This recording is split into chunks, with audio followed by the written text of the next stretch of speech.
Hello students, मैं हूं अभिषेक वर्मा और स्वागत है आपका हमारे चैनल स्टडी क्लास पे। जी हाँ स्टूडेंट्स, एकमात्र ऐसा चैनल जहां पे आपको सभी कुछ पीडीएफ फॉर्म में मिलेगा। जी हाँ, सारे नोट्स, सारे क्वेश्चन पेपर्स, सैम्पल पेपर्स और उनके सॉल्यूशंस इस चैनल पे मिलेंगे आपको हर एक सब्जेक्ट का। तो आप मिस नहीं करना चाहते हैं तो चैनल को सब्सक्राइब करके बेल नोटिफिकेशन को प्लीज़ ऑल पे क्लिक कर दीजिएगा।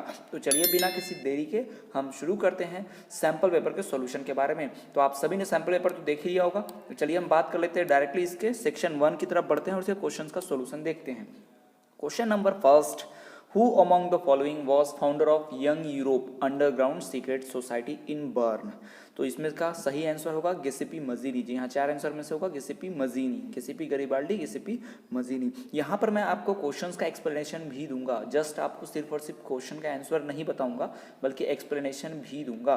तो चलिए हम बढ़ते हैं हमारे अगले क्वेश्चन की तरफ। जो नेक्स्ट क्वेश्चन है वो है question number 2, which of the following was the result of act of union 1707। जी हाँ, एक्ट ऑफ यूनियन 1707 का रिजल्ट क्या निकला? यूनियन एक्ट यूनिफाई करने के लिए ही था, तो क्या होगा? यूनिफिकेशन ही होगा। जी हाँ, ग्रेट ब्रिटेन का यूनिफिकेशन इसका सही आंसर होगा, answer B. Question number 3, identify the correct statement with regard to the Zollverein from the following options. Zollverein से क्या रिलेटेड था? तो ज़ोल्वरिन जो है डेफिनेशन याद रखिए। अब जरूरी नहीं कि सवाल ऐसे आएगा, यही सवाल घुमा फिरा के आ सकता है कि ज़ोल्वरिन से कनेक्टेड क्या है, ज़ोल्वरिन क्या है पूछ सकता है। तो ज़ोल्वरिन एक कस्टम ऑफ यूनियन से, ध्यान रखेंगे आप। Which was the initiative of Prussia. सवाल ये भी पूछ सकता है कि ज़ोल्वरिन किसके इनिशिएटिव से बना था? प्रशिया के इनिशिएटिव से। ऐसे भी सवाल पूछ सकते हैं। सैंपल पेपर से 10% तो जरूर ही आएगा, इस बात का ध्यान रखिए। 10 to 15% जरूर सवाल इसमें से आएंगे, तो इनको भी प्रिपेयर करना बहुत जरूरी है। चलिए बढ़ते हैं अगले क्वेश्चन की तरफ। Question number 4, which of the following countries were involve in 3 Wars with Prussia and ended with victory and unification of Germany. कौन सी 3 लड़ाइयाँ जो है, कौन सी कंट्रीज इन्वॉल्व थी प्रशिया के साथ लड़ाई करने में, और उस लड़ाई के खत्म के बाद, उस विक्ट्री जब लड़ाई में जीत हुई तो यूनिफिकेशन हो गया जर्मनी का। कौन सी 3 कंट्रीज थी? Austria, Denmark and France. ADF याद रख सकते हैं आप, एडीएफ की वजह से ही क्या हुआ? यूनिफिकेशन ऑफ जर्मनी हुआ। ठीक है, ये ध्यान रखेंगे आप, एडीएफ, ऑस्ट्रिया, डेनमार्क, फ्रांस। बढ़ते हैं अगले क्वेश्चन की तरफ। Identify the ideology under which people demanded freedom of markets in early 19th century Europe. Europe में ऐसी कौन सी चीज थी जिससे लोगों ने फ्रीडम डिमांड किया? फ्रीडम का मतलब ही क्या होता है भाई? लिबरलिज्म। लिबरलिज्म का मतलब ही फ्रीडम है। यहाँ पर आप जान सकते हैं। सोशलिज्म तो भाई सोसाइटी के लिए है। रैशनलिज्म क्या है? समाज में रैशनलाइजेशन के लिए है। रोमांटिसिज्म को आप जाते हैं नेशनलिस्ट फीलिंग के लिए है। तो लिबरल शब्द का ही मतलब क्या होता है? फ्रीडम। तो यहाँ पर इसका मतलब क्या होगा? लिबरलिज्म सही answer. Question number 6, choose the correct matched pair about the crops and the areas they are grown in. तो ग्राउंड नट आसाम में नहीं उगता, बिल्कुल नहीं। टी गुजरात में बिल्कुल नहीं उगता। कॉफी कर्नाटक में उगता है। शुगर केन छत्तीसगढ़ में नहीं उगता। अब इसको उल्टा भी पूछा जा सकता था, ग्राउंड नट कहाँ उगता है? तो ग्राउंड नट जो होता है वो अधिकतर थोड़ा सा सैंडिश टेक्सचर वाली सॉइल में ज़्यादा उगता है। तो आप ये नहीं बोल सकते कि जो ग्राउंड नट है वो ज़्यादा उगता है कहाँ पर? राजस्थान में, वहाँ पे सैंड बहुत है, तो नहीं। सैंडी के साथ साथ पानी भी चाहिए। तो अधिकतर ये उन इलाकों में जहाँ पे नदी बहती है तो वहाँ पर रेतीली मिट्टी होती है, तो वहाँ पर उगता है। टी आपको पता है पहाड़ों पर उगता है ना? पहाड़ों पर टी के लिए 2 ही तो फेमस, असम और कर्नाटका। जी हाँ, कॉफ़ी के लिए भी वही फेमस है, असम कर्नाटका, है ना? कहीं कहीं पे ही कॉफ़ी मिलती है, कर्नाटका बहुत फेमस है। और शुगर केन को पानी बहुत चाहिए, छत्तीसगढ़ में पानी तो नहीं होता, तो ज़्यादा शुगर केन कहाँ उगेगा? मध्य प्रदेश, यूपी, बिहार और महाराष्ट्र के रीजन में पाया जाता है। ओके, तो इसका सही आंसर कॉफ़ी, कर्नाटका। बढ़ते हैं अगले क्वेश्चन की तरफ। The piece of land left uncultivated for the past 1 to 5 agriculture years is called. क्या कहते हैं उसे? जो लैंड 1 से 5 साल के लिए छोड़ दिया जाए खाली, एग्रीकल्चर ईयर्स की बात कर रहे हैं हम। एग्रीकल्चर ईयर मतलब रबी, खरीफ, रबी, ज़ैद, उस फसलों को, उन तीनों सीजन को मिला के एग्रीकल्चर ईयर बनता है। तो 1 से 5 साल तक उस पर खेती नहीं करना क्या कहलाता है? कौन सा लैंड कहलाता है? बंजर जमीन, बैरन लैंड तो नहीं। बैरन जमीन पे तो कभी नहीं उगता है ना, तो वो बैरन लैंड तो नहीं होगा। फॉरेस्ट के लैंड पे खेती की नहीं जाती। ग्रेजिंग लैंड भी नहीं की जाती। ग्रेजिंग लैंड तो चरने की जमीन को बोलते हैं। कौन सा बच गया? फैलो। फैलो यानी खाली, लेफ्ट खाली छोड़ा गया। जी हाँ। Question number 8, which of the following conferences were convened to discuss international protection and socio economic development at the global in 1992। ये 1992 अगर आपको ध्यान में आए, 1992 अगर आपको शब्द दिखे ना तो और कुछ देखना ही मत भाई। अगर ज्योग्राफी का चैप्टर है, 1992 पूछ रहा है और रिसोर्स एंड डेवलपमेंट का है, तो एक ही बात है, क्या? रियो डी जेनेरियो सस्टेनेबल डेवलपमेंट, बस, उससे कुछ तो है ही नहीं। जी हाँ, तो रियो डी जेनेरियो जो ब्राजील में हुआ था अर्थ समिट, वहीं पर तो डिसाइड किया गया था सस्टेनेबल डेवलपमेंट। जी, इसका सही आंसर क्या होगा? रियो डी जेनेरियो का Earth Summit, answer C. Okay, question number 9, India has land under a variety of relief features, which of the following features ensures perennial flow of some rivers, provide facilities for tourism and ecological process। है ना, जहाँ पे tourism लोग घूमने जाते हो, ठीक है, फैसिलिटी किस प्रकार का लाता है, इकोलॉजिकल एस्पेक्ट का, है ना, और पेरिनियल फ्लो का भी रहेगा। यहाँ पर पेरिनियल फ्लो मतलब यहाँ पर साल भर बहने वाली नदियाँ भी रहेंगी, है ना। तो इस प्रकार के रिलीफ फीचर कहाँ देखने मिलते हैं, पहाड़ों में ही ना, क्योंकि पहाड़ों में इस तरह से झरने बहते हैं, पहाड़ों में ही लोग घूमने जाते हैं, पहाड़ों पे ही तो इकोलॉजिकल एस्पेक्ट है, ठीक है। चलिए बढ़ते हैं, इसका सही जवाब mountains. Question number 10, which of the following human activities has contributed significantly in land degradation? Land degradation किससे हुआ भाई, क्रॉप बदलने से तो नहीं होता, शेल्टर बेड से तो ये सब रुकता है, प्लोइंग, इन सब तीनों कामों से तो भाई रुकता है। कौन सा है, डिफॉरेस्टेशन, बहुत आसान है, आप जानते होंगे, ठीक है। विच of the following countries adopted majoritarianism in their constitution? मैं आपको एक बात बता दूं, आपको अगर ये सैम्पल पेपर के सवाल बहुत ईजी लग रहे हैं, सैम्पल पेपर के एमसीक्यूज बहुत ईजी लग रहे हैं, तो कन्फ्यूज मत होइएगा, इससे बहुत ही डिफिकल्ट पेपर आएगा। इट्स जस्ट सैम्पल पेपर, याद रखिए इस बात को, सैम्पल पेपर है तो ये इजी ही दिया जाता है स्टूडेंट को समझने के लिए, क्योंकि ये स्टार्टिंग है, और जब टर्म 1 होगा तब तक आप एकदम ट्रेंड हो चुके हैं, बहुत सारा पढ़ चुके होंगे, तो गवर्नमेंट एक टफ पेपर ही बनाएगी, इस बात को ध्यान में रखिएगा, ठीक है। तो बढ़ते हैं अगले question, which of the following countries adopted majoritarianism in their constitution? किसने अपनाया था मेजोरिटरिज्म? श्रीलंका, बहुत आसान है। Question 12, identify the significant reason of power sharing from the following option? Power sharing क्यों करना है, इसका सही जवाब क्या होगा?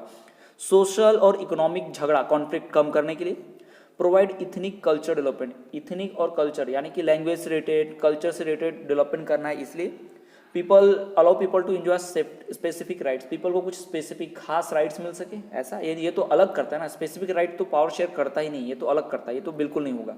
Restrict supremacy of one party, power sharing का तरीका ही नहीं है कि एक पार्टी की सुपरमेसी को बढ़ा दें ना, ऐसा नहीं है, एक पार्टी डेमोक्रेसी में भी सुपरमेसी रहती है, तो ये दो तो बिल्कुल नहीं होंगे। और इथनिक कल्चर तो वैसे भी बढ़ता है, डेवलपमेंट होता ही है, किसी ना किसी एक का तो जरूर होगा, ठीक है। तो यहाँ पर एक आंसर क्या बच गया, रिड्यूसेस सोशो इकोनॉमिक कॉन्फ्लिक्ट्स, ये सब चीजें शांत कर देता है, सारे टॉपिक्स को कवर कर देता है ना, तो हमारा सही आंसर यही होगा।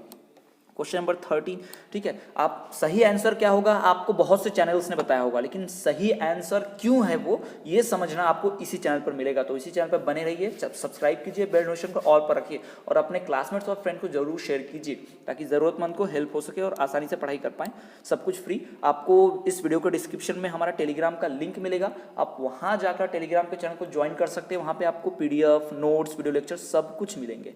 तो चलिए बात करते हैं अगले क्वेश्चन की।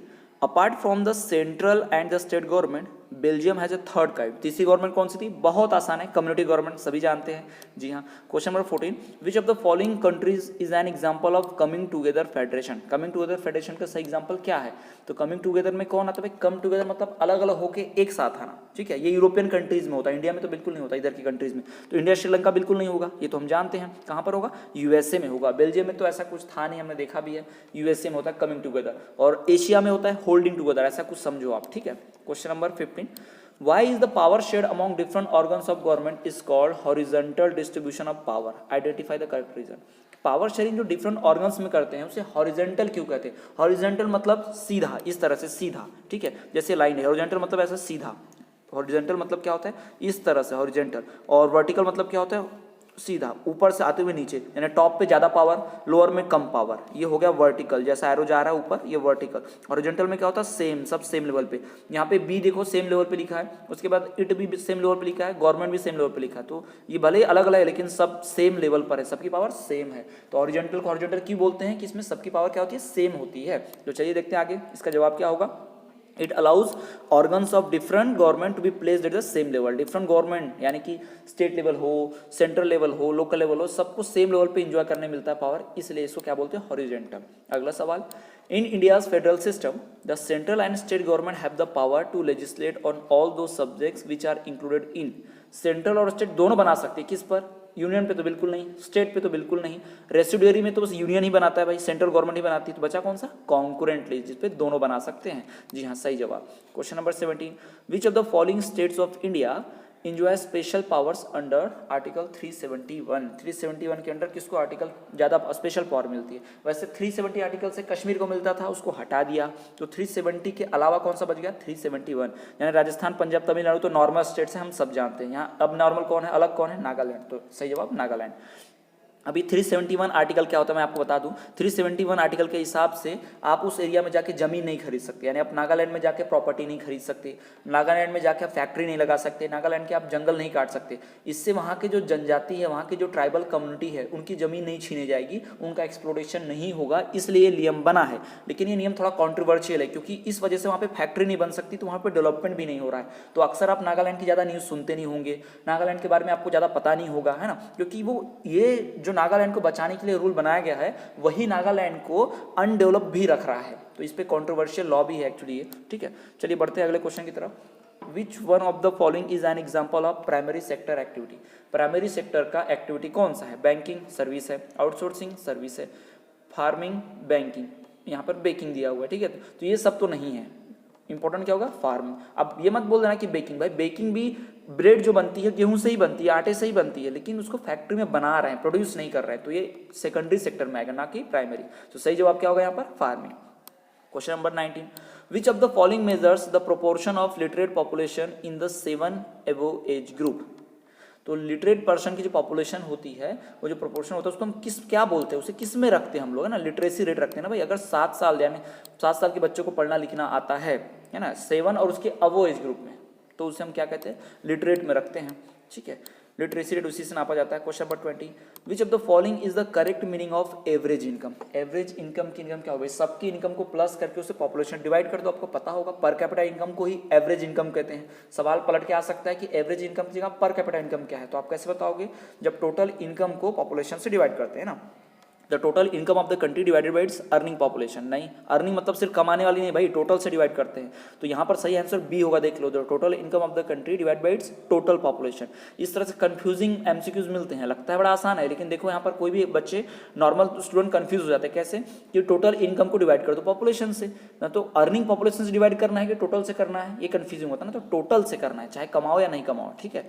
बढ़ते हैं अगले क्वेश्चन की तरफ। 21, विच one of the following best describes human development index, HDI? Human development index को अच्छे से कौन डिस्क्राइब करता है? ह्यूमन डेवलपमेंट इंडेक्स में कौन सी चीज़ों को इंक्लूड किया जाता है? तो ये आपको ध्यान रखना पड़ेगा। हेल्थ, एजुकेशन और इनकम। जी हाँ, पहले सबसे पहले हेल्थ, फिर पढ़ाई लिखाई, फिर पैसा, क्योंकि हेल्थ और एजुकेशन मिलेगा तो ही पैसा कमा पाएंगे जॉब करके, है ना, ठीक है। तो ये 3 इंपॉर्टेंट है, याद रखिएगा। या HDI बनाने में क्या 3 इंक्लूड किया जाता है, या कौन से ये 3 से मिलकर क्या इंक्लूड किया जाता है, तो आप बता सकते हैं कि HDI। घुमा फिरा के सवाल पूछ सकता है। Consequences of environmental degradation do not respect national or state boundaries. Which of the following is the essence of this statement? मतलब कि यहाँ पे एक स्टेटमेंट दिया गया है। स्टेटमेंट ये है कि जब इन्वायरमेंटल डिग्रेडेशन होगा तो उसका असर सिर्फ किसी एक नेशनल या स्टेट में नहीं होगा, सिर्फ वो एक राज्य या देश में नहीं होगा, पूरी दुनिया पे असर पड़ेगा, ठीक है। ये जो स्टेटमेंट है ये किस चीज़ को लाने के लिए मजबूर करता है कि हाँ अगर ये ऐसा होता है तो हम क्या करना चाहिए। इसेंस मतलब जरूरी है। इसके लिए क्या जरूरी है कि नेशनल और स्टेट बाउंड्रीज खराब ना हो, इन्वायरमेंटल डिग्रेडेशन ना हो। कैसे नहीं होगा? हम क्या करेंगे भाई? सस्टेनेबल डेवलपमेंट करेंगे तो नहीं होगा। तो सही जवाब क्या है? Sustainable development. सवाल को समझो, सवाल आने से ज्यादा इंपॉर्टेंट क्या होता है? सवाल को समझना। जी हाँ, सवाल को समझना ज्यादा इंपॉर्टेंट रहता है, इस बात को ध्यान में रखिए आप, ठीक। सवाल को समझना बहुत जरूरी है। तो अगला क्वेश्चन देखते हैं हम, question number 23, which of the following examples fall under an organise sector? Organise sector के अंदर कौन सा आता है? ऑर्गेनाइज सेक्टर में आप जानते हैं फुल पेमेंट मिलती है, लीव मिलती है, फैसिलिटी मिलती है, सब, है ना। तो देखिए यहाँ पर एक डेली वेज लेबर, रोज का पेमेंट मिलता है कॉन्ट्रैक्टर के लिए, तो उनको तो भाई देखोगे आप ऑर्गेनाइज में आते ही नहीं है, कभी पेमेंट ज़्यादा कभी नहीं, कभी काम मिलता है कभी नहीं। And engineer getting all employment benefits, एक इंजीनियर जो कंपनी में लगा होगा उसे सारे एम्प्लॉयमेंट बेनिफिट्स, PF कटता होगा, बोनस मिलता होगा, छुट्टी मिलती होगी, वो व्यक्ति। या फिर एक क्लीनिंग स्टाफ इन ए प्राइवेट स्कूल, नाम ही यहाँ पे प्राइवेट लगा हुआ है, तो प्राइवेट स्कूल में देखना कभी भी छुट्टी के दिन ही बुलाया जाता है साफ सफाई वालों को। A tailor stitching clothes at his home, अब अपने घर पे सिल रहा है क्लॉथ, उसको तो कोई ऑर्गेनाइज है ही नहीं, तो यहाँ पर सही जवाब बी होगा, एन इंजीनियर। ओके, क्यों होगा ये भी मैंने समझाया, तो ये आपको सिर्फ इसी चैनल पे मिलेगा कि कोई जवाब सही है तो क्यों है। Question number 24, Mahatma Gandhi National Rural Employment Guarantee Act 2005 state से गारंटी ऑफ मिनिमम 100 डेज, ठीक है। ये तो पूरा सवाल नरेगा वाला है, और इसमें पूछा ये है कि अगर जो नरेगा है, Mahatma Gandhi National Rural Employment Guarantee Act है, उसमें अगर 100 डेज की जॉब सरकार नहीं दे पाती है तो गवर्नमेंट क्या करेगी। तो इसमें फैसिलिटी ये मिलती है कि अगर जॉब नहीं दे पाई तो 100 दिन के बराबर के पैसे जरूर मिलेंगे। मान लो किसी को 50 दिन की जॉब मिली और 50 दिन जॉब नहीं दी सरकार ने, तो 50 दिन की जॉब का पैसा तो देना ही देना है, लेकिन 50 दिन जॉब नहीं दे पाए तो उसका भी पैसा देना पड़ेगा ना। तो इसका सही जवाब क्या होगा यहाँ पर कि पे the compensation in lieu of this days, यानी इन दिनों का पैसा देना ही पड़ेगा। आंसर ए इसका सही है। बढ़ते हैं अगले क्वेश्चन की तरफ जो हमारा है सेक्शन बी। इसमें से टोटल 18 क्वेश्चन होंगे जिसमें से कोई 22 हमें अटेम्प्ट करने हैं। तो चलिए बढ़ते हैं क्वेश्चन नंबर 25 की तरफ।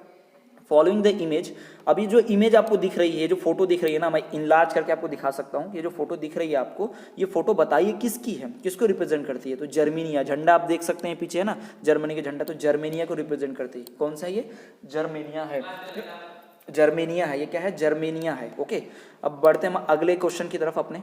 सही आंसर इसका जर्मेनिया होगा। अगला क्वेश्चन यहाँ पर दिख रहा होगा आपको, identify the name of the Prussian king who was proclaimed German emperor in a ceremony held at Versailles. ठीक है, प्रशियन किंग को आइडेंटिफाई करो, कौन था वो राजा, प्रशियन राजा जिसको वर्साइलिस में जो मीटिंग हुई तो उसको जर्मन का राजा बना दिया गया। कौन था वो, विलियम फर्स्ट था, कैसर विलियम फर्स्ट था। ओके, बढ़ते हैं अगले क्वेश्चन की तरफ। Which of the following options are correct about Balkan nationalism. Balkan का जो नेशनलिज्म है उसके लिए कौन सा यहाँ पे करेक्ट है, यानी बल्कन नेशनलिज्म के रिगार्डिंग कौन सा यहाँ पे सेंटेंस करेक्ट है। Balkan region became part of conflict because of Ottoman empire. ठीक है, ऑटोमन एम्पायर के कारण बल्कन्स में कॉन्फ्लिक्ट था। बल्कन्स एरिया कॉन्फ्लिक्ट था, एक्सप्लोसिव था, ये हम सब जानते हैं। ठीक है, आधा स्टेटमेंट करेक्ट है। बिकॉज ऑफ ऑटोमन एम्पायर ये करेक्ट है कि नहीं अभी पता नहीं है हमें। ठीक है, आगे देखते हैं बाकी पढ़ के।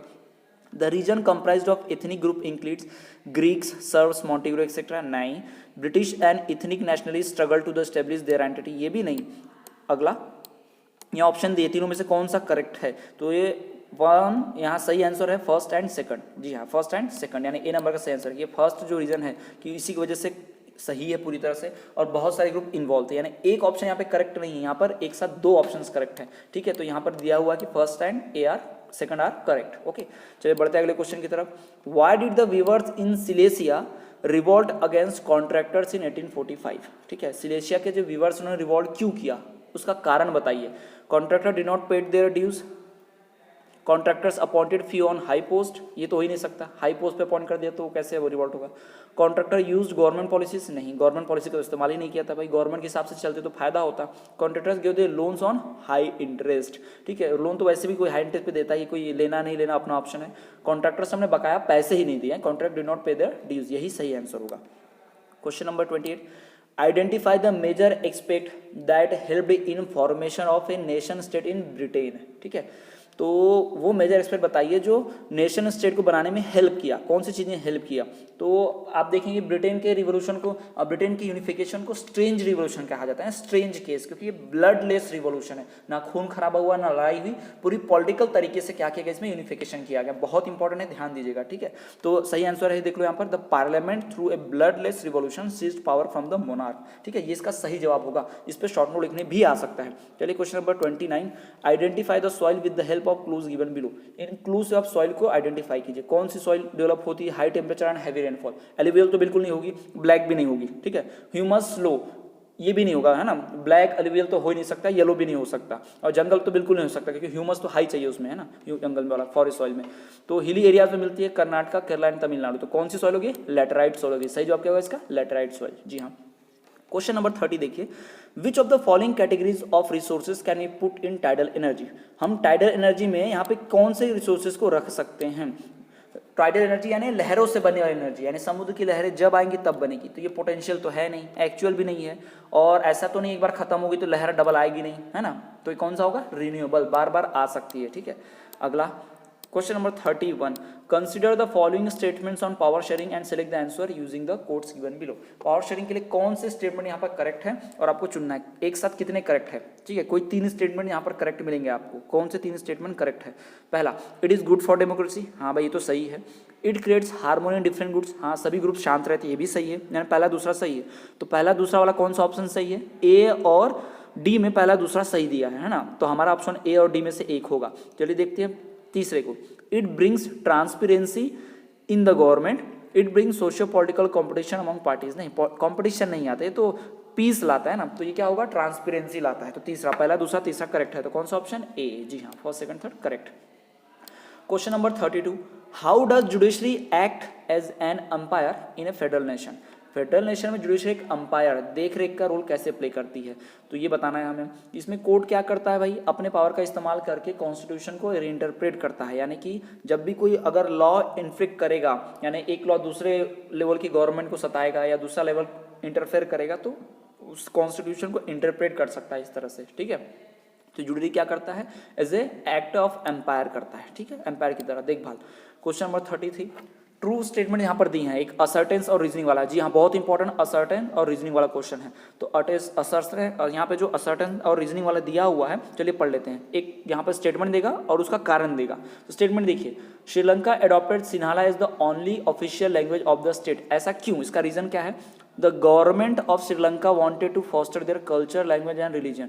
सरकार वहाँ के कल्चर को, वहाँ के लैंग्वेज को और धर्म को बचाना चाहती थी। तो एक ही धर्म था क्या वहाँ पर? नहीं, कई धर्म थे, तो सबको थोड़ी बताना चाहती थी। सरकार का मकसद क्या था कि मेजॉरिटी की हेल्प करो, तो मेजॉरिटी वोट देगी तो जीत जाएंगे। तो इसका मतलब ये है कि असर्टेन जो पहला पॉइंट है वो तो सही है, लेकिन सेकंड वाला जो सही नहीं है। तो हमारा सही आंसर क्या होगा? Both A and R true and R is the correct explanation. यहाँ पर आप देखोगे तो रीजनिंग जो है पहले को करेक्ट एक्सप्लेनेशन यहाँ बताया जा रहा है। तो ये जो यहाँ पर है ये थोड़ा गलत है। यहाँ पे जो सैंपल पेपर में आंसर दिया गया ना सही है। गवर्नमेंट ऑफ श्रीलंका अपने कल्चर, लैंग्वेज और रीजन को बचाना बिल्कुल नहीं चाहती थी, क्योंकि सिर्फ सिन्हाला लैंग्वेज उनकी नहीं थी, सिर्फ बौद्ध धर्म का नहीं था, बाकी धर्म भी तो थे। तो यहाँ पर ये सैंपल में गलत दिया हुआ है। यहाँ पे आपको सही करना है कि हाँ, इसका सही आंसर क्या होगा कि ए इज ट्रू बट और इज फॉल्स, यानी एक सही है, जो असर्टेन दिया है वो सही है और इसका रीजन फॉल्स है। बढ़ते हैं अगले क्वेश्चन की तरफ। Match the following items given below in column. Match करना है। आईटी, पुलिस, एजुकेशन, डिफेंस, है ना। तो किस किस सेक्टर में जाते हैं भाई, ठीक है, ये किस किस सेक्टर में जाएंगे इनको में मैच करना है, ठीक है। तो यहाँ पर आप देखो कि इंफॉर्मेशन टेक्नोलॉजी, जब कॉन्स्टिट्यूशन बना तो कंप्यूटर्स वगैरह तो थे नहीं, तो ये रेसिडुअरी सब्जेक्ट, बचे हुए सब्जेक्ट्स में आएगा, ठीक है। तो पहले का क्या होगा, इसको फोर्थ में कर दीजिए, पहले का फोर्थ में, ठीक है।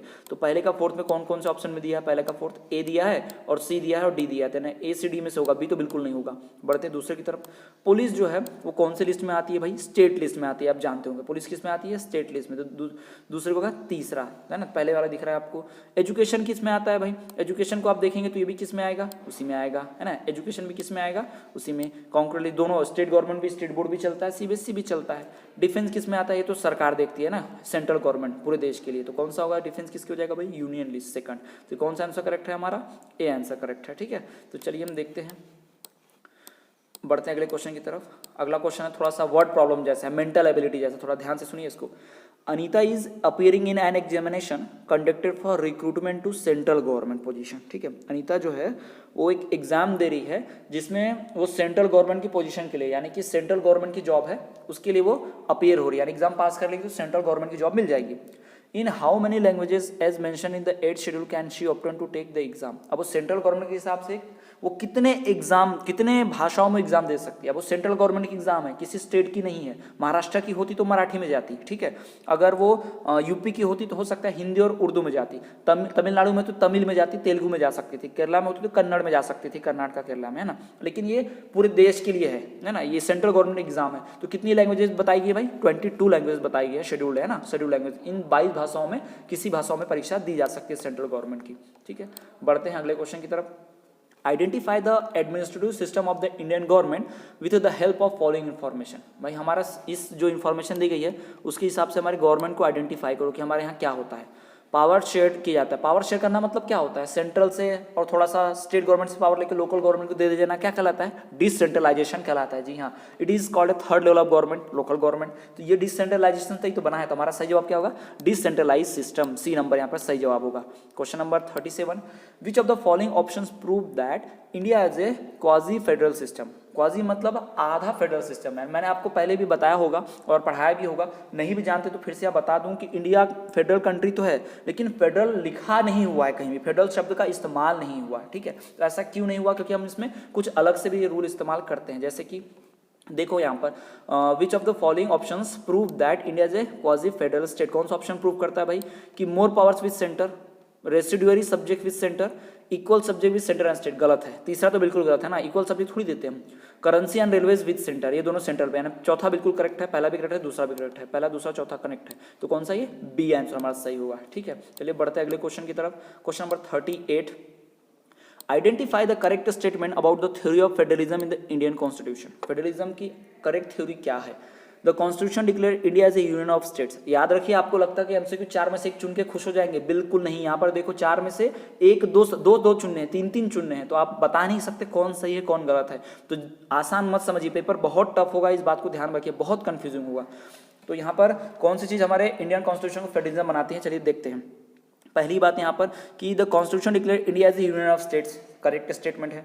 दूसरा कि sharing of power between union and state government is basic structure of constitution. जी हाँ, हमारे कॉन्स्टिट्यूशन में यही लिखा हुआ है कि सेंट्रल गवर्नमेंट की पावर क्या होंगी, स्टेट गवर्नमेंट की पावर क्या होंगी। तीसरा, it is easy to make changes this power sharing arrangement. बहुत आसान है चेंज करना पावर? बिल्कुल नहीं। पार्लियामेंट में बिल आता है, बिल पास करने की भी लंबी चौड़ी प्रोसीजर है, फिर सुप्रीम कोर्ट भी रिव्यू करता है, मेजोरिटी भी चाहिए, वोटिंग भी होती है, तो बहुत डिफिकल्ट प्रोसेस है भाई अपने यहाँ। तो ये स्टेटमेंट गलत है, तीसरा गलत है, ठीक है। जिसमें तीसरा नहीं होगा उसको चुनेंगे। तो पहला और डी नंबर में तीसरा नहीं है, लेकिन पहला और दूसरा तो बिल्कुल सही है, तो डी तो बिल्कुल आंसर नहीं होगा हमारा, सही है ना। The parliament can own it's change this arrangement. Parliament change कर सकती है अकेले? नहीं, सुप्रीम कोर्ट भी तो चाहिए। तो सही जवाब क्या होगा? First and second, A number का।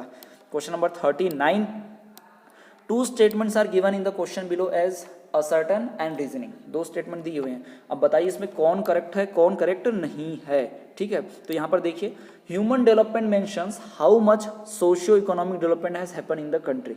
हमारे देश में कितना डेवलपमेंट हुआ है ये ह्यूमन डेवलपमेंट इंडेक्स से पता चलता है, क्योंकि उसमें एजुकेशन नापते हैं, हेल्थ नापते हैं और इनकम नापते हैं, 3 चीज़ नापते हैं, ठीक है। तो ये स्टेटमेंट करेक्ट है, ए इज ट्रू। अब बात करते हैं रीजन की, क्या इसका कारण सही दिया है क्या? Comparison of national income of 2 countries explains human development index. बिल्कुल नहीं, किसी देश में इनकम ज़्यादा हो सकती है, किसी देश में कम। जैसे अगर हम बात करें सिंगापुर की या दुबई की, तो वहाँ बहुत पैसा कमाया जाता है, लेकिन वहाँ पर खेती कुछ नहीं है, पॉपुलेशन बहुत कम है, तो कंपैरिजन सही नहीं होगा। तो आर आंसर क्या है? गलत है, रीजन गलत दिया है। सर्टन सही है, स्टेटमेंट सही है, लेकिन रीजन गलत है। तो हमारे लिए क्या होगा? A is true but R is false, A is true but R is false. Question number 40 की तरफ बढ़ते हैं। Choose the correct option from the following. Correct option को चुनिए, ठीक है। यहाँ पे मैच कीजिए। तो कुरियर जो है सर्विस है, यहाँ से वहाँ ले जाना, तो कौन सी इसमें जाएगा? ये टर्सरी सेक्टर में जाएगा, करेक्ट है बिल्कुल। फिशरमैन सेकेंडरी सेक्टर नहीं, मछली पालन तो प्राइमरी में आता है भाई। कारपेंटर लकड़ी से जुड़ा है, प्राइमरी में जाएगा नहीं, लेकिन इंडस्ट्री में बनाता है सामान, है ना। कारपेंटर मतलब बेंच बनाना, इंडस्ट्री में बनेगा, तो प्राइमरी आएगा क्या? नहीं आएगा। ट्रांसपोर्ट सेकेंडरी में आएगा क्या? नहीं, वो भी यहाँ से वहाँ ले जाना टर्सरी में। तो पहला ही करेक्ट है हमारा, courier tertiary sector. Question number 41, read the following data and information carefully and select the most appropriate answer from the given option. चलिए इस टेबल को पढ़िए और सही आंसर बताना हमें, ठीक है। तो इस टेबल को पहले समझना पड़ेगा आपको, इस टेबल को समझने आना चाहिए। टेबल फॉर कंपैरिजन, कंपैरिजन करो भाई। मंथली इनकम दी है सिटीजन की 2007 में रुपीज़ के हिसाब से, 2007 में, ठीक है। कंट्री A1 में देखो फर्स्ट ईयर में था 9500, 9500, यहाँ था 10,500, 9,800, 10,000, 10,200। कंट्री बी में देखो इनकम बहुत कम दिख रही है, लेकिन 5th ईयर में बहुत इनकम ज़्यादा है, ठीक है। कंट्री सी की देखो, शुरुआत का मंथ में 5,000, दूसरे मंथ में 1,000, तीसरे मंथ में 15,000, फोर्थ मंथ में 4,000 और फिफ्थ मंथ में 25,000, ठीक है। तो अब टेबल तो हमें समझ में आ गया कहाँ है कम ज़्यादा हो रहा है, किसी कंट्री में ज़्यादा है, किसी कंट्री में कम है, किसी मंथ में कम है। अब हम पढ़ते हैं हमारे क्वेश्चन को। क्वेश्चन क्या कहता है? Rita is an employ of a multinational company, यानी कि MNC में काम करती है रीता, है ना। And who get transfer to different countries, अलग अलग देशों में जाती रहती है हर 3 साल में। आज 3 साल किसी देश में काम की, तो दूसरे 3 साल किसी दूसरे देश में काम करेगी। She has been given an opportunity to choose any one but of this 3 countries. ये तीनों में से एक कंट्रीज को चूज करनी है रीता को, इन तीनों में से कोई एक कंट्री चाहिए रीता को, ठीक है। तो नेक्स्ट जॉब की लोकेशन, तो अब एवरेज इनकम वो कैलकुलेट करती है, यानी तीनों को सम करती है। यानी मान लो रीता को 5 महीने यहाँ पे काम करने हैं कंट्री ए में, 5 महीने कंट्री बी में और 5 महीने कंट्री सी में, और तीनों जगह का पेमेंट स्ट्रक्चर यहाँ पर दिया हुआ है। तो कहाँ पर उसको ज़्यादा इनकम मिलेगा वो कैलकुलेट करके उस देश में रहेगी। तो आप क्या करो, सबसे आसान क्या है कि इन 5 को प्लस कर दो, इसका सम कितना आता है, इन 5 को प्लस कर दो, इतना सम, जिसका सम ज़्यादा आएगा वही रीता चूज करेगी भाई, ठीक है। तो यहाँ पर देखो भाई रीता कौन सी कंट्री को चूज करने वाली है। Most of its citizens are rich and stable, has most equitable distribution of income, national income of its citizen is higher, average income of its citizen is lower। तो मुझे बताओ कि रीता जो है कि कहाँ पर जाकर रहेगी। अगर आप तीनों का सम निकालोगे ना तो आपको लगभग इक्वल सम मिलेगा, लगभग इक्वल एवरेज। तो आपको पता चलेगा तीनों कंट्री में इक्वल है, यानी पेमेंट कोई बहुत ज़्यादा नहीं है, बहुत डिफरेंस नहीं है। कहीं पे मान लो 1,000 का कम, 500 कम या ऐसे कुछ कम आएगा, लेकिन सबका इनकम लगभग इक्वल आएगा। तो रीता किस कारण से कंट्री में जाएगी, आप किस देश में जाना चाहेंगे? एक देश में मान लो अमेरिका है और एक देश है मान लो अफगानिस्तान। तो अफगानिस्तान में आपकी पेमेंट 50,000 है और अमेरिका में आपकी पेमेंट 49,000 है, तो क्या आप अफगानिस्तान चले जाओगे 1,000 रुपये के लिए? नहीं, क्योंकि अफगानिस्तान में आपको इनकम के अलावा दूसरी फैसिलिटीज़ नहीं मिलेगी, वहाँ तो टेररिज्म है। तो आप क्या चुनोगे? अमेरिका चुनोगे। तो यही बात रीता के लिए भी है। तो रीता क्या करेगी? Has most equitable distribution of income. Rita क्या करेगी? उस कंट्री में जाएगी जहाँ भाई सारी सुविधाएं मिले। तो इससे पता चलता है कि इन सभी ऊपर के तीनों कंट्रीज में सम जब निकालोगे ना आप, तो लगभग लगभग इक्वल आएगा। ठीक है, तो यही आंसर हुआ इसका correct. Question number 42, Vijay is under nourished as his weight is 45 kg। अब बॉडी मास इंडेक्स की बात होगी यहाँ पर। ठीक है, बॉडी मास इंडेक्स कैसे निकालते हैं आपको पता है, हाइट का स्क्वायर कर लेते हैं और वेट का कर लेते हैं, है ना, वेट को डिवाइड करके। तो देखो, Vijay is under nourished as his weight is 45 kg and his height is 1.78 metre. Find out his body mass index from the following options. उसका बॉडी मास इंडेक्स क्या होगा? 45 kg और 1.78 मीटर है, तो फॉर्मूला लगाइए BMI का और निकालिए आंसर। तो आंसर होगा इसका 12.6 आएगा। कैलकुलेट कीजिए, अभी कैलकुलेट कीजिए आप सभी लोग, वीडियो को पॉज कीजिए और जाके कैलकुलेट कीजिए पहले और फिर सही आंसर देखिए। ठीक है, बढ़ते हैं अगले क्वेश्चन की तरफ। Question number 43, a women works at a sweet shop. मिठाई की दुकान पे एक औरत काम करती है on contract basis and gets मर्ज salary after working the entire day. और पूरा दिन काम करने में उसको डील का सैलरी मिलता है, पूरे दिन का payment. She don't get any holidays और पेड लीव। ना उसे कोई छुट्टी मिलती है, ना कोई छुट्टी ले मतलब पेमेंट नहीं करेगा, पेड लीव भी नहीं मिलती है। Rather her employer deducts her salary whenever she is absent, और एब्सेंट है तो पेमेंट काट ली जाती है। Find out in which of the following sector she is working. तो ये कहाँ होता है? अनऑर्गेनाइज या ऑर्गेनाइज? बिल्कुल सही, अनऑर्गेनाइज सेक्टर। बहुत आसान है ना, वहीं पर होता है, वहीं पर एक्सप्लोटेशन किया जाता है। According to 2017-18 data, the share of different sectors in employment. Job देने में, एम्प्लॉयमेंट में जो शेयर परसेंटेज है कितना है? प्राइमरी सेक्टर का 44%, सेकेंडरी सेक्टर का 25%, टर्सरी सेक्टर का 31%। अभी तीनों सेक्टर में से रेशियो जो है एम्प्लॉयमेंट का प्राइमरी सेक्टर का हाई है। क्यों ऐसा? ऐसा क्यों है कि प्राइमरी सेक्टर ज़्यादा लोगों को जॉब दे रहा है? ऐसा क्यों है? लेकिन जीडीपी में कंट्रीब्यूशन बहुत कम है। इसका कारण क्या है? कि प्राइमरी सेक्टर में ज़्यादा लोग इन्वॉल्व हैं। आपको पता होगा ना, 55 से 60% आज भी प्राइमरी में इन्वॉल्व हैं, इसलिए ज़्यादा लोग को जॉब दे रहा है, लेकिन पैसा तो बहुत कम ही आता है, आपको पता होगा। Workers in the primary sector are under employment, low job opportunity in secondary sector, efforts of labour are not equivalent in all sectors, outsource of job opportunities. क्या होगा? वर्कर्स अंडर एम्प्लॉयड है। अंडर एम्प्लॉयड का मतलब दिखते हैं कि job कर रहे हैं लेकिन जॉब नहीं कर रहे, तो ये डिस्गाइज अनएम्प्लॉयमेंट की तरह है, जरूरत से ज़्यादा लोग एम्प्लॉय है उसमें। ठीक है, अब बढ़ते हैं question number next 45। Two statements are given in the question as below as the assertion and reasoning. ठीक है, दो क्वेश्चन यहाँ पर दिए हैं असर्टेन और रीजनिंग के हिसाब से, अब से करेक्ट चुनना है हमें। देखिए पढ़िए यहाँ पर directly, crude oil reserve in the entire world are depleting. यानी पूरे दिल में जो, पूरे देश में, पूरी दुनिया में जो क्रूड ऑयल है, कच्चा तेल यानी कि पेट्रोल डीजल जिससे निकालते हैं, वो धीरे धीरे कम होते जा रहे हैं। सबके पास जो बचत है तेल की वो कम होती जा रही है। We need to find a sustainable substitute for it. यानी कभी ना कभी पेट्रोल डीजल खत्म हो जाएगा तो हमें उसका ऑप्शन ढूंढना पड़ेगा। ये तो करेक्ट है, बिल्कुल सही स्टेटमेंट दिया है। इसका reason, oil and petrol prices are increasing day by day. क्या पेट्रोल और डीजल की जो प्राइसेस है वो दिन ब दिन बढ़ती जा रही है, क्या यही सही कारण है? यानी उसका रीजन दिया है कि खत्म होते जा रहा है पेट्रोल डीजल, दिन ब दिन प्राइस बढ़ने से खत्म हो रहा है? नहीं, बिल्कुल गलत है। प्राइस बढ़ने से थोड़ी हो रहा है, हम ज़्यादा यूज़ कर रहे हैं इसलिए खत्म हो रहा है। तो सही जवाब क्या होगा? A is false but R is true. पहला असर्टेन तो सही है लेकिन रीजन गलत दिया है। बढ़ते अगले क्वेश्चन की तरफ। A man is employed on A food processing form. एक आदमी जो है ऐसी कंपनी में, ऐसी जगह पर जॉब कर रहा है जहाँ पर फूड प्रोसेस यानी अचार, चटनी कुछ बनता होगा, कुछ भी ऐसा बनता होगा। Where he has to do a lot of manual work, जहाँ उसे हाथों से बहुत काम करना पड़ता है।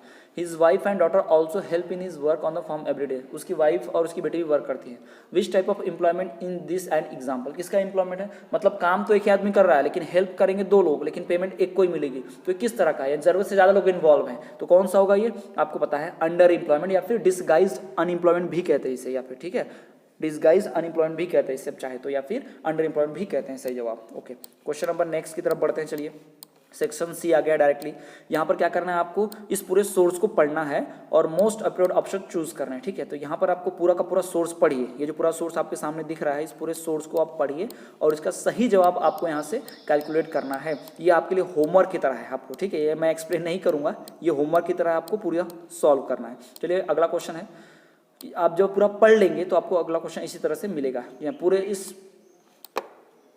इस सोर्स को पढ़ के ही आप पूरा जवाब लिख पाएंगे। जी हाँ, पूरे सोर्स को पढ़कर आप जवाब दे पाएंगे।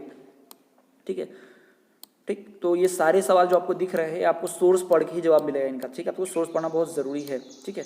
सारा सोर्स पढ़िए उसके बाद जवाब दीजिए। इसी प्रकार से नेक्स्ट सोर्स भी है यहाँ पर, ठीक है। इस पूरे सोर्स को पढ़िए और फिर जवाब दीजिए। तो मैंने आपको ऑलरेडी कहा था कि आपको इतने सारे सोर्सेस आएंगे, ठीक है। तो इस सारे सोर्स को पढ़ना पड़ेगा आपको, जी हाँ।